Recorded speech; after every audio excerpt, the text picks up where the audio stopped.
Hey guys, welcome back to another lesson in my piano course for beginners level 2. Don't forget to subscribe if you haven't already done so, and if you like what you see, give this video a thumbs up. If you're interested in getting the accompanying method book for this course, there's going to be links for that below, and I also offer online piano lessons. If you're looking for one, there's going to be information below.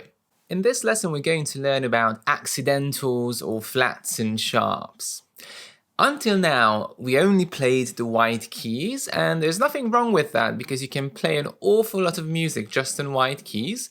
But sometimes, in order to make things more interesting and to go into other keys apart from C major, we have to use the black keys, which are notated by flats and sharps.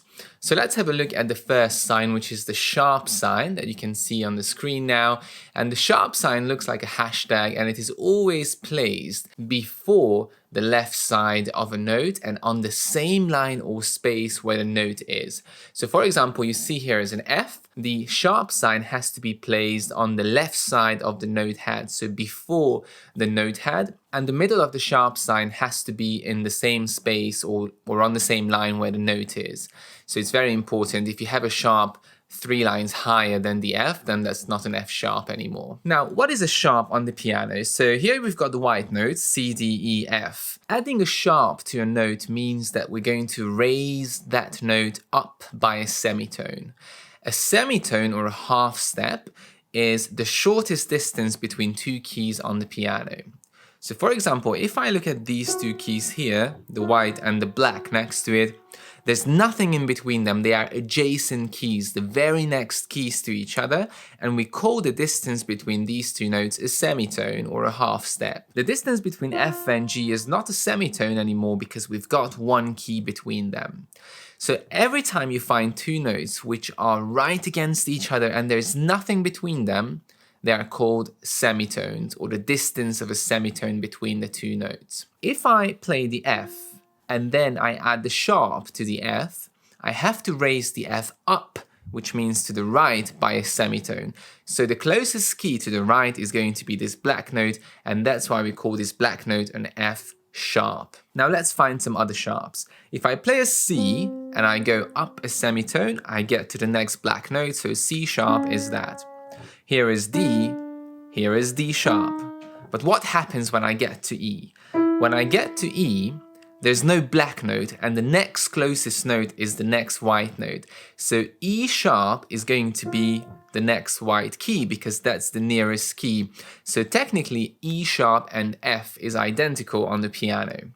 It's very important. So when you have no black note between two whites, then the sharp is going to be a white note. And the same happens with the B. So B sharp is the same as C because there's no black between them. The second sign we're going to learn about today is the flat sign, which looks like a lowercase b, and the bottom part of the B has to be on the same line or in the same space as the note head. While the sharp sign raised the note up by a semitone, the flat sign is going to do the opposite, so it's going to lower the note down by a semitone.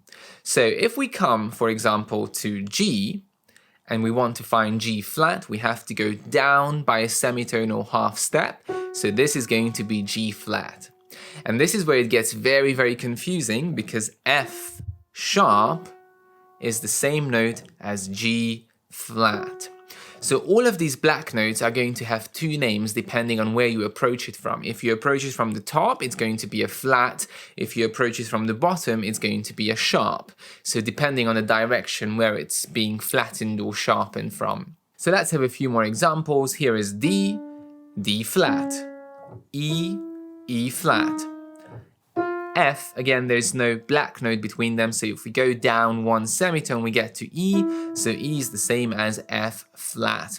And C flat is going to be the same as B. So again, all of these notes have two names. This one can be called C or B sharp. This one is B or C flat. It doesn't matter which name you use, as long as you know what they are referring to. So hopefully you understand now what the flat and the sharp sign does to a note and how far you need to go up. Remember, a semitone is the shortest distance between two notes when they are the very next key to each other. There is nothing in between them. In the next couple of lessons, we're going to explore pieces with sharps and flats.